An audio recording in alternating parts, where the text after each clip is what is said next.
Bonjour à tous. Une rave party stoppée ce week-end par les gendarmes. Elle avait lieu sur un terrain privé de la commune de Lay dans le Jura. Très vite alerté, le préfet a immédiatement pris des mesures pour mettre fin à ce rassemblement. 60 gendarmes sont intervenus sur place. Le matériel de sonorisation a été saisi et 9 amendes ont été distribuées. Un jeune chagnotin gravement blessé. Avec son véhicule, il a percuté de plein fouet un arbre à Beaune ce week-end. Le SMUR l'a conduit au CHU de Dijon. Conscient, le conducteur âgé de 23 ans et originaire de Chagny a été blessé au visage et au niveau du bassin. Les circonstances de l'accident sont pour le moment inconnues. La nouvelle Miss Côte d'Or vient de Dijon. Camille Barbier succède à la Beaunoise Ophélie Rousseau. La cérémonie a eu lieu hier à Montceau-les-Mines où 3 autres Miss départementales ont été élues. Sa première dauphine est Julia Vamillier de Fontaine-les-Dijon et sa deuxième dauphine Léa Porot de Montbard. On retrouvera d'ailleurs Camille Barbier en mai prochain pour l'élection de Miss Bourgogne. Besançon Service Cycle repris. Le groupe Chopard est le nouveau propriétaire de l'enseigne byzantine. Il possède plus de 130 points de vente situés sur la grande moitié est de la France. Le magasin de Besançon va poursuivre son activité en continuant à vendre, entretenir et réparer tout type de vélo.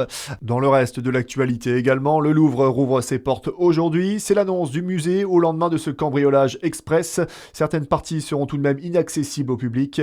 4 individus ont réussi à pénétrer hier matin dans la galerie Apollon et à emporter 9 bijoux d'une valeur inestimable. Une opération menée en à peine 7 minutes.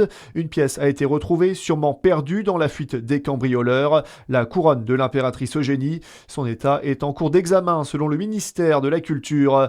Ce dramatique incendie à Lyon, il s'est déclaré ce matin dans un immeuble de 11 étages près de la gare Pardieu selon les informations de BFM Lyon. 4 personnes sont mortes selon un premier bilan. Et puis on termine avec le sport et le tennis de table et un nouveau sacre pour les frères Lebrun et l'équipe de France.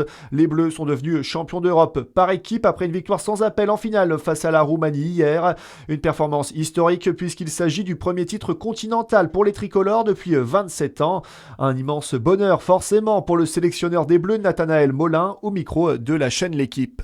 C'est un grand sentiment de joie, le premier sentiment, quelque chose de très très fort, réaliser une histoire qu'on s'était promis au début de cette compétition et qu'on a réussi à créer tous ensemble. C'est l'histoire de cette équipe de France qui est née il y a 2-3 ans et qui renverse les montagnes, donc c'est un sentiment énorme. Nous on avait de l'ambition, je crois qu'on n'a jamais dit autre chose que clamer notre ambition. Et on a réussi à réaliser ce qu'on voulait. Et là, on a réussi à faire la compétition qu'on voulait, que tout le monde rêvait. Et c'est génial. Portés par les jeunes prodiges Alexis et Félix Lebrun ainsi que Simon Gauzy, les Français confirment leur statut sur la scène internationale. Voilà pour l'actu, à suivre votre météo sur Fréquence Plus.